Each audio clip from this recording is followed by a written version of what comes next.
Ini saya bawa beberapa nasihatnya Imam Malik kepada Imam Syafi'i. Langsung saja ya, saya teruskan tentang nasihatnya kepada Imam Syafi'i. Jadi yang pertama tadi, beliau menasehati, biasakan dirimu untuk mengatakan tidak tahu. Ini kalimatnya biasakan, karena orang yang tidak terbiasa mengatakan tidak tahu, biasanya gengsi mengatakan tidak tahu. Jadi karena dia mungkin terlanjur merasa dirinya besar, terlanjur merasa dirinya pintar. Jadi kalau ada pertanyaan kok tidak bisa jawab, rasanya kok merendahkan dirinya. Akhirnya dia ngarang-ngarang. Maka Imam Malik menasihati Imam Syafi'i, biasakan untuk mengatakan tidak tahu. Oh, ini falsafah tidak tahu.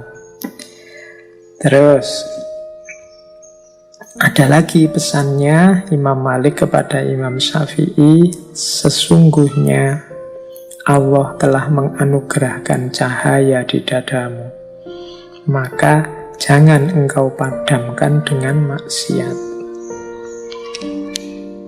Jadi Imam Syafi'i ini kan salah satu muridnya yang top, yang pinter, yang nanti jadi teman diskusi yang luar biasa.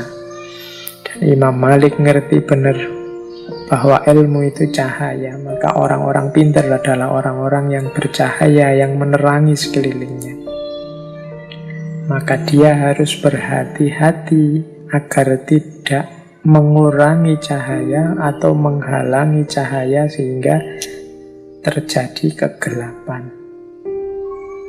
Apa yang mengurangi intensitas cahaya dan juga mengubah cahaya jadi kegelapan? Maksiat. Jadi Imam Malik berpesan, tolong engkau ini orang yang bercahaya karena Allah menganugerahkan cahaya di dadamu. Jangan engkau padamkan cahaya itu dengan maksiat. Semakin kita melakukan maksiat, semakin cahaya itu terhalang dan kita akan gelap. Dan tidak usah teman-teman tanya ya, maksiat itu apa saja Pak. Semua jenis maksiat, dan insya Allah teman-teman ngerti mana yang maksiat. Kalau lupa ya buka lagi kitab-kitabnya, ngaji-ngajinya dulu, Bidayatul Hidayah apa-apa, tentang dosa-dosa kecil maupun dosa-dosa besar. Itu yang bisa menggelapkan hidup kita, menjauhkan kita dari cahayanya Allah. Oke, kalau ini teman-teman insya Allah sudah ngerti. Terus ada nasihat lagi terkenal dari Imam Malik pada Imam Syafi'i, jadilah engkau orang yang paling banyak diam di antara manusia. Jika mereka benar, ikutlah di dalamnya, dan jika mereka salah, jangan ikuti mereka. Ini mungkin penting juga nasihat buat kita ya. Kita hari ini kan tidak betah untuk diam. Sehari tidak buka WA, sehari tidak buka Instagram atau Twitter, sehari tidak posting apa-apa, tidak mention apa-apa, itu kan rasanya kok sepi. Grup WA itu kalau tidak aktif sak jam saja, terus muncul emoticon itu kan kok sepi yo, dan seterusnya. Nah, itu kan secara hari ini begitu gaya hidup kita. Padahal Imam Malik justru kita ini lebih banyak diam. Nasihatnya Imam Malik pada Imam Syafi'i justru jadi orang yang paling banyak diam saja. Orang yang paling banyak diam itu punya kesempatan berpikir lebih banyak dibandingkan yang ngomong. Ya kalau orang ngomongnya banyak itu kan ya kesempatan berpikirnya secara intensif berbeda dengan orang pendiam. Kalau pendiam itu kan bisa pikirannya kerja terus. Kalau ngomong sambil mikir kan susah. Saya seperti ini bicara hampir 2 jam itu kan setengah-setengah mendaya gunakan pikirannya agak tidak maksimal. Coba sambil diam mikirnya justru lebih maksimal. Maka katanya Imam Malik, jadi orang yang paling banyak diam saja. mencermati lingkungan sekelilingmu. Kalau orang-orang di sekelilingmu benar, ya ikuti. Kalau orang-orang di sekelilingmu salah, ya jangan diikuti. Ini berarti kan mulutmu diam, tapi pikiranmu jangan. Telaahmu terhadap masyarakat jangan. Jadi kalau mereka benar, ya diikuti. Kalau mereka salah, ya dihindari. Kalau engkau terlalu banyak ngomong, tidak sempat refleksi, ya hasilnya cuma ikut saja. Orang ke utara ikut ke utara, orang ke selatan ikut ke selatan. Nah ini masalah. Terus nasihat lagi kepada Imam Syafi'i, angkatlah tanganmu dari hidangan makanan saat keinginanmu untuk makan masih menggebu. Ini mungkin dengan kata lain, nasihat ini ingin agar Imam Syafi'i jangan rakus, jangan serakah, jangan memuaskan egomu, jangan memuaskan keinginanmu sampai sak pol-pole, sak tuntas-tuntase. Kamu harus punya daya pengendalian diri.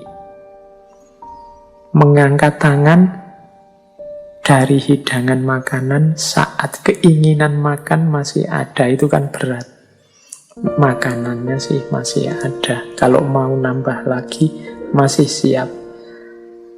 Dan sebenarnya juga belum terlalu kenyang, masih ingin nambah lagi. Tapi nasihatnya Imam Malik, kalau engkau bisa berhenti dalam situasi seperti itu, ya berarti engkau punya kemampuan mengendalikan diri. Hasrat dan nafsu jangan dimanjakan.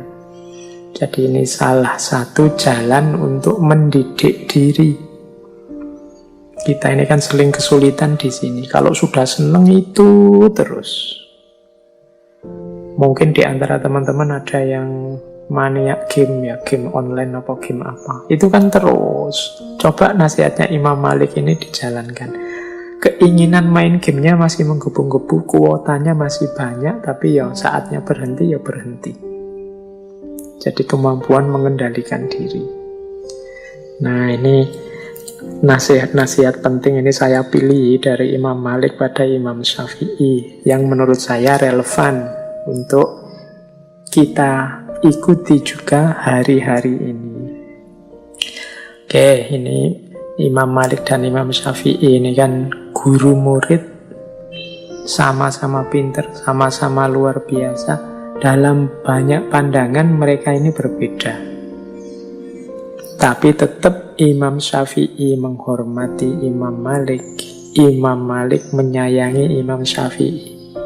Ada banyak cerita perbedaan pendapat antara guru murid ini, tapi berakhir dengan kegembiraan. Berakhir dengan kebahagiaan semuanya. Ini perlu kita teladani. Berbeda tidak harus konflik. Jadi ada cerita begini.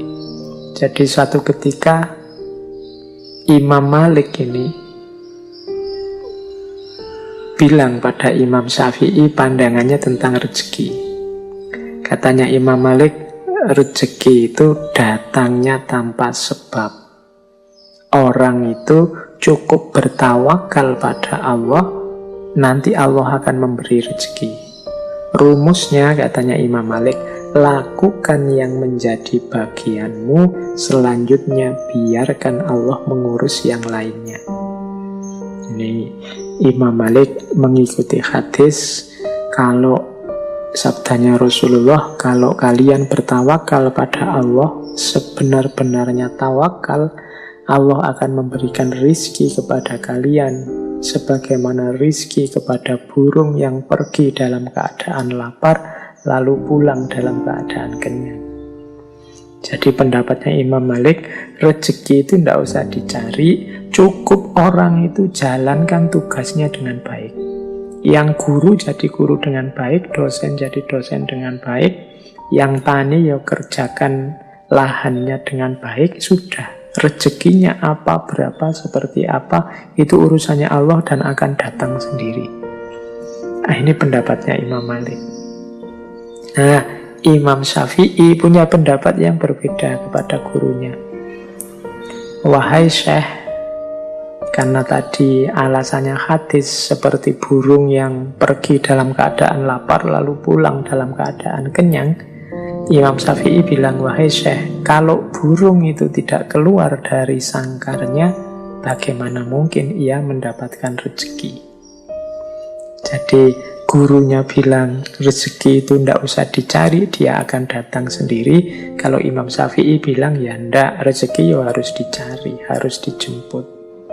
Nah ini beda pendapat, tapi ya ndak gegeran. Nah ada cerita terus. Suatu ketika Imam Syafi'i ini berjalan-jalan, beliau melihat serombongan orang sedang panen anggur. Wah, terus Imam Syafi'i, wah, ini ada kesempatan untuk dapat rezeki. Imam Syafi'i terus membantu panen anggur itu, membantu orang panen. Nah, setelah panen selesai, Imam Syafi'i diberi imbalan beberapa ikat anggur sebagai balas jasa. Wah, ini seneng Imam Syafi'i ini dapat anggur, lumayan ini. Selain dapat anggur ini, saya mau menunjukkan ke guruku bahwa teoriku yang lebih benar. Datanglah Imam Syafi'i dengan membawa anggur pada Imam Malik. Ditaruhlah anggur itu di depan Imam Malik. Imam Syafi'i cerita pengalamannya tadi, membantu orang panen anggur. Terus Imam Syafi'i bilang, seandainya saya tidak keluar dari pondok kita ini dan melakukan sesuatu membantu orang panen, ya tentu saja anggurnya tidak akan pernah nyampe di tangan saya ini yang kita makan bareng-bareng ini. Kalau saya diam saja, ya anggurnya tidak datang. Mendengar kalimatnya Imam Syafi'i ini, Imam Malik ya tersenyum. Kemudian dia ngincipi anggurnya. Loh, hari ini tuh aku ndak keluar kemana-mana. Aku ya ngajar saja, seperti biasa. Tapi tadi itu aku mikir, alangkah nikmatnya ya kalau panas-panas gini ada anggur datang. Tiba-tiba engkau datang sambil bawa beberapa ikat anggur. Loh, bukankah ini bener aku toh? Lakukan yang jadi bagianmu, rezeki urusannya Allah. Nah, jadi dua orang guru murid pendapatnya beda, masing-masing membawa bukti. Akhirnya bagaimana? Akhirnya dua-duanya sama-sama tertawa, sama-sama senang menikmati anggur bersama-sama. Ini adabnya orang beda pendapat. Berakhir dengan gembira, berakhir dengan bahagia, saling tertawa bersama. Semoga kita juga begitu. Kita ini susah sekali kalau beda pendapat diakhiri dengan bahagia bersama, tertawa bersama. Sering-seringnya kita itu kalau beda pendapat berakhir dengan konflik, nambah musuh. Oke, kita lanjutkan. Nah, ini ada juga nasihat dari Imam Malik kepada kita untuk tahu batas. Jadi karena memang ilmu agama itu bertaburan hal-hal yang gaib, sehingga bisanya kita cuma percaya saja. Akal kita mungkin dipaksakan bisa membahas, cuma hasilnya kalau katanya orang barat spekulasi-spekulasi. Jadi ada hal-hal yang cukup diimani saja. Kalau dipertanyakan malah jadi masalah. Ini kalau dalam bahasa saya kita harus ngerti batas kita. Jadi suatu ketika ada cerita di majelisnya Imam Malik ini, ada orang bertanya, mungkin ini orangnya belajar filsafat, jadi pertanyaannya agak aneh-aneh. Wahai Imam Abu Abdullah, yang maha pengasih itu maksudnya Allah yang bersemayam di atas arsy. Ini mengutip surat Toha ayat 5. Ar-Rahmanu alal arsyistawa, bersemayam di atas arsy. Penanya ini kemudian tanya, bagaimana sih bersemayam di atas arsy itu? Imam Malik mendengar pertanyaan ini kemudian tampak tidak berkenan. Dari situ nanti lahir kalimat beliau yang terkenal sekali, al-istiwa'u ghairu majhulin wal kaif ghairu ma'kul wal imanu bihi wajibun wassu'alu anhu bid'atun. Jadi istiwa itu, bersemayam itu ghairu majhul. Kita ngerti kan maksudnya orang bersemayam itu seperti apa. Wal kaif ghairu ma'kul. Tapi kalau bersemayamnya Allah itu ghairu ma'kul. Pikiran kita tidak akan nyampe seperti apa bersemayamnya Allah. Wal imanu bihi wajibun. Tapi kita wajib beriman. Wong ini Al-Quran yang bilang. Wasu'alu anhu bid'atun. Mempertanyakan hal ini itu bid'ah, mengada-ada. Kenapa disebut mengada-ada? Lawang wal kaifu ghairu ma'kul. Detail caranya akal kita tidak akan nyampe. Jadi kalau minta jawaban pasti bagaimana Allah bersemayam, tidak akan bisa kita. Cukup kita imani bahwa Allah bersemayam. Seperti apa? Wallahu a'lam bishawab. Wasu'alu anhu bid'atun. Ini nama lain dari mbok kita tahu batas. Mari kita diskusikan hal-hal yang produktif, hal-hal yang positif untuk meningkatkan kualitas diri kita, kualitas hidup kita. Hal-hal yang memang tidak terjangkau dan hanya bisa diimani, ya kita imani. Ini mungkin nasihat dari Imam Maliknya. Masih banyak tema-tema yang lain yang positif, konstruktif, produktif untuk kehidupan. Dibandingkan tema-tema yang kadang-kadang malah bikin rumit, bikin ruwet, tidak ada manfaatnya. Kita harus tahu batas dalam hal ini. Maka al-istiwa'u ghairu majhul wal kaifu ghairu ma'kul wal imanu bihi wajibun wasu'alu anhu bid'atun. Nah, itu fatwanya Imam Malik. Kalau ada pertanyaan-pertanyaan yang tidak seharusnya ditanyakan. Jadi dalam belajar itu kadang-kadang kunci utamanya harus pertanyaan yang benar dulu. Kalau ada teman-teman ditanya orang, coba dievaluasi dulu, jangan kesusu dijawab, dicek dulu, jangan-jangan yang salah pertanyaannya. Jadi dulu waktu saya belajar filsafat ketuhanan klasik itu ada isu yang diperdebatkan ramai sekali. Tapi ternyata ketemunya ini yang salah pertanyaannya tentang kemahakuasaan Tuhan. Jadi apakah Tuhan bisa menciptakan sesuatu yang Tuhan sendiri tidak bisa? Misalnya menciptakan batu yang besar yang Tuhan sendiri tidak bisa mengangkat.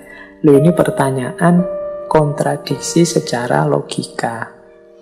Karena yang dicari Tuhan bisa atau tidak, tapi parameternya Tuhan tidak bisa. Apakah Tuhan bisa menciptakan yang Tuhan sendiri tidak bisa? Ada dua hal yang kontradiksi. Nah, ini ada isu ini di filsafat ketuhanan. Oke, baik. Jadi intinya ini menasehati kita untuk tahu batas.